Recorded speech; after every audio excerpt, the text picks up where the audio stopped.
Towson, Baltimore, and go halfway around the world. And, I remember when little WNST couldn't be heard outside the Baltimore Beltway. This guy listens and contributes and sometimes gets into some conversations with us from over near Melbourne, Australia. He is a multi-award-winning writer and the creator of TBL Daily over in Australia, and the biggest Orioles fan that I know of in at least that continent of Australia, if not outside the United States of America and North America. We welcome Dan Clark back on. He is at Dan Clark Sports out on Twitter, and many follow him for his Orioles and Ravens love. But right now, dude, you're not even into the Ravens yet. It's too preseason-y for you. You're very, very focused on the Orioles right now, man. Yeah, I had to listen to the game. The Ravens on the weekend, but it's all Orioles at the moment, mate. And I guess as we're floating around 500 and flirting with the playoff position, it's pretty exciting times. Let's see how we go, I guess, down the stretch. Well, I think we all look back on the trading deadline and we thought, Hellickson, Beckham, okay. We don't feel like we're going to win the World Series, but they certainly this weekend, and, after Britain blew the save last week, there have been times where it's felt very gloomy. The one thing that hasn't happened is no other team has made the Orioles feel gloomy. No one's going out to chase the Yankees or the Red Sox or, chase being better than 3 or 4 games above or below 500. And, it's sitting there for them right now. It's Labor Day week. They've got mostly a healthy roster. Hardy aside and where Britton is with his leg. And they got home cooking here for the next 10 days. If they become the hot team, they put themselves in the driver's seat at Labor Day. Yeah, I think that's probably adding to the frustration from certainly the fans I'm engaging with. And, the team's good enough. They're just inconsistent. And it's amazing that if they had just been a little bit more consistent throughout August and, probably weren't as bad as they were June, July, they'll be comfortably in a wildcard position. I think that's what's causing the frustration. Same time, as you said, no one's pulling away in the American League, and they're right in with a chance. This 10-game homestand is crucial. They've got the Mariners and a whole heap of games against division rivals, and if they can win, if they can go 7-3 on the homestand and then head back out on the road, they could see themselves in playoff position as they depart Baltimore next. You tweeted on July 19th, if the Orioles do go on a big win streak and somehow make the playoffs, you will run down South Charles Street nude. This is my neighborhood, by the way, draped in an Australian flag. I think I still have the big yellow and green kangaroo here that our friend sent my wife when she was battling cancer. It was to honor the Aussie World Cup team a few years ago, if you remember. But we may have that too. Kangaroos, we bring in some wallabies. I don't know. I have half Australian blood because I love your country, so I would participate in that. I certainly would say the odds are better today than if I would have had you on the show last week, right? I said to Luke on Sunday, I'm like, they might win a little bit now. I don't know. They've given us no reason to be particularly optimistic about them. Certainly not the pitching, but the 6-man rotation thing they're trying right now, the way Machado's hitting the ball right now. Scope coming into his own, Mancini.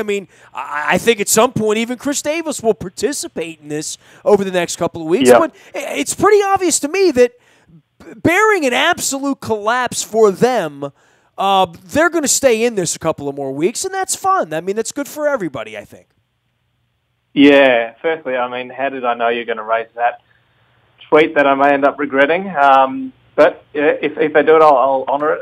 If they make the playoffs, you're not going to regret it, man. I've already done it. Not at all. Dude, I did this 20 years ago. I shared the pictures with my mom last week when she passed. Yeah, I ran in my underwear. But the reason I did it from Hooters to Balls. Balls doesn't exist anymore, but Hooters is still here. The reason I did it is I said on the radio for years that Baltimore would never get another NFL team. Once we lost expansion, I said I would run naked from Hooters to Balls. And I said this, Dan, I bet I said it 50 times on the radio. You know what I mean? Someone would call, and they're like, and they'd be drunk, and, you know, they'd be like, hey, you know, like, we're going to get a team back one day. And I'm like, we're not getting a team back, man. Like, I will run naked. Yeah. But I didn't do it naked. I did it in tighty whities. I had cabbies throwing $20 bills. We did it for Ed Block. So it was like, you know, so look, man, you come in and do it. We'll do it for the Houston residents or whatever. We'll find a cause, all right? Yeah, I agree. And I've got a few who have already offered to jump on board as well and run around with some Terrapin flags and some Ravens flags. Well, we used to do it in the spring, man. I mean, I wouldn't do it in October. It's a little chilly here then, you know? Yeah, that's true. But then again, it's chilly in spring when I'm there as well. It's just what I'm acclimatized to, saying I'm going to be cold either way, mate. But, all right, well, yeah, you're a tough Aussie. I know that about your folks there. Yeah. Back on their resurgence, I think the two key names that you didn't mention were obviously Tim Beckham in terms of, you know, how hot he's been, and then Adam Jones as well. I think people forgetting that he's hitting about 320 in the month of August. So he's come real good, and he's on track for, I think, his most home runs since about 2013, I think it was when I last checked. So you're right, you know, if these guys can stay hot. Gaussman's pitching a lot better. Bundy's pitching, you know, reasonably well. Hellickson, you take the good with the bad, I guess, as you do with Miley and the rest as well. So Jimenez, if you can get every second or third start out of him, if that can be good, and then if you can keep it, you know, close enough in the other games, they're a chance. And as you said, they just need to get hot. Whether they can do that or not, whether they can play consistently enough to get into that wild card position, I'm not sure. I think they went 18 days earlier this month without winning consecutive games, and they just can't afford to do that. You know, they need to string together a big streak. The series over in Boston this past weekend was really encouraging. So I guess it's the signs are there that maybe something's coming soon. Orioles outscored the Red Sox 25-4 over the weekend. Now Seattle, Toronto, New York. We're on the line with Melbourne, Australia, and Dan Clark. He is Dan Clark Sports out on Twitter and at TBL Daily. He is the world's biggest Orioles fan. Not in Baltimore or around here. We bring him on a couple times a year and usually chat us up a little bit. Sometimes we even get some Ravens into the conversation, but he's pretty focused on the Birds right now. Dan, I've been at this a long time, right? So, you know, my first Orioles season was 1972. My first season with a press credential was 1986. My first year on the radio was 1991, 92.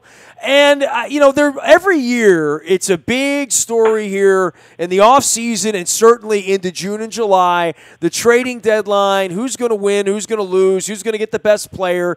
But it's never really about that. It's about what does that player do once they're acquired. And we've seen great long-term deals like the Rangers making the deal with the Phillies a couple of years ago when it looked like they weren't in and they wound up in, and they're still getting quality starts, you know, from that deal, the Cole Hamels deal. But the Beckham deal, in all of my life, man, like I'm going back 45 years of baseball watching here, I have never seen a trade that felt relatively innocuous. You know, they're bringing over a guy who was a failed number 1 overall draft pick.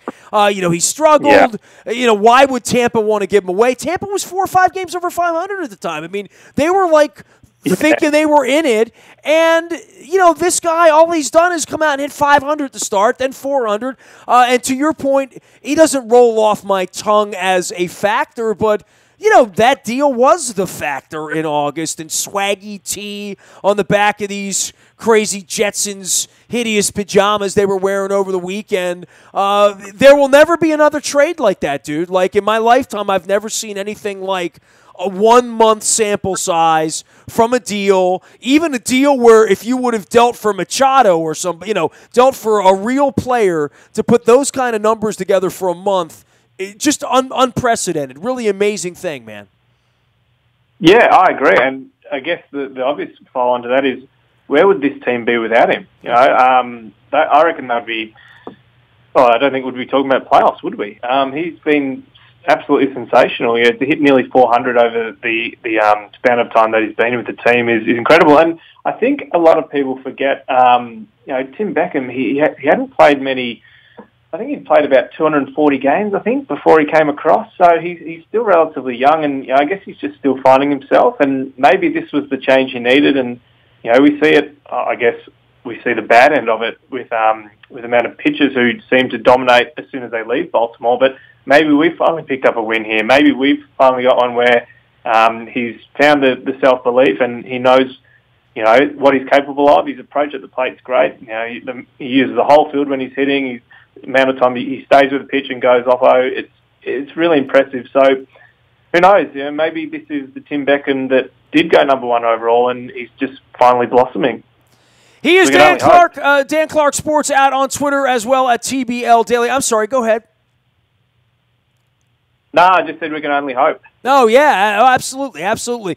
Dan is over in Melbourne, Australia. He follows all things Orioles. So this homestand, they've been such a good home team. The Red Sox weekend, if we're still talking about this baseball team 3-4 weeks from now and they're playing these crazy games and we're all over in London running around with the Ravens on September 24th and that whole week, and we're watching the scores like you are from halfway around the world, we'll look back on this weekend against the Red Sox and say, wow, that was a weekend that brought hope to all of them to say, well, maybe they can. Maybe if they get to October, they could win a game. Maybe they could win a couple of games. Maybe some breaks would go their way. Maybe Wade Miley would find a way to get out of every jam in every inning. But certainly for one weekend, at a time when the season could have gone totally away, and none of these other teams want to win, they find themselves sort of unwittingly in the middle of a really, really good pennant race with 7 baseball teams. It's incredible. Yeah, and I think when we went to Boston, we were 3 games behind 500. They're probably about 4.5 games out, whatever it was. If they had have dropped that series, it's all over. I think it's amazing how things can change in just 3 days, and that's a testament, I guess, to how close the league is in the wild card race this year. So. Who knows, if they can beat sweep Boston in Boston, then they're capable of matching it with anyone. It all comes down to that consistency and whether we can get that consistent starting pitching and whether the offense can, consistently put up 6, 7, 8 runs a game to get the job done. How about our boy Alex Wells? You got a fellow Aussie in the Orioles chain pitching at Delmarva. Any thoughts at all on that? Because, I know some folks have a chuckle when they hear your accent and hear a guy with an Australian accent talking the language of baseball. And, I go back to the Graham Lloyds and many others who have, have come from your homeland over here to play baseball. And, it's not that unusual. Baseball is played in Australia, and certainly I was in Sydney a couple of weeks before the Dodgers came over there and played a couple of years ago. Yeah.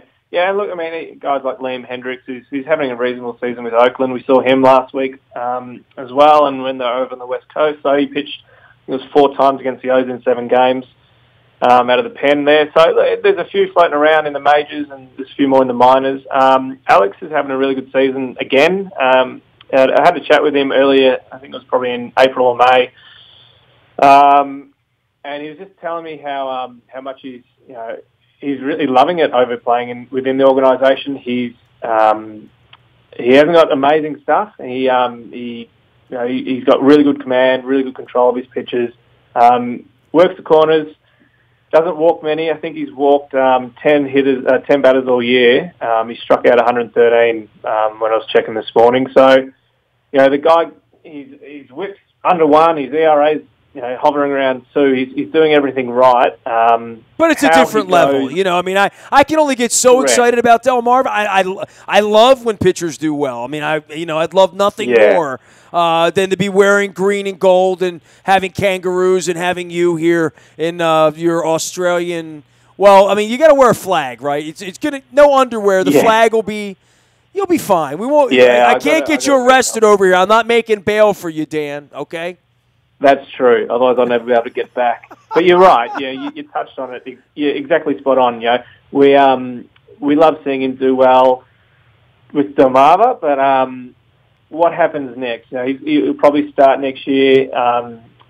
high A, and I guess see where he goes from there. But look, he's doing everything he can at the moment. He's certainly made a name for himself. I think he pitched something like 35 innings in a row scoreless throughout the year. He's two-time All-Star in the level he's playing at. So he's doing everything right at the moment, and I guess we can only hope that that can continue. I see the Sydney Blue Sox in his history. That's pretty cool, right?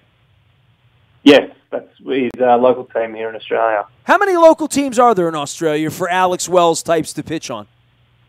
There's 6 in the Australian Baseball League. That's in the semi-professional league we have here. I think they call themselves professional, but it's semi-professional. And then we've got community baseball, which most of us baseball nuts play once a week. Dan, always great to have you on. Always good to visit. Hey, man, are we going to get together again when I get back from England, say September 28th, 29th, 30th? Are we going to be talking about, a one-weekend sort of free-for-all for the Orioles to get that wild card? You believe that?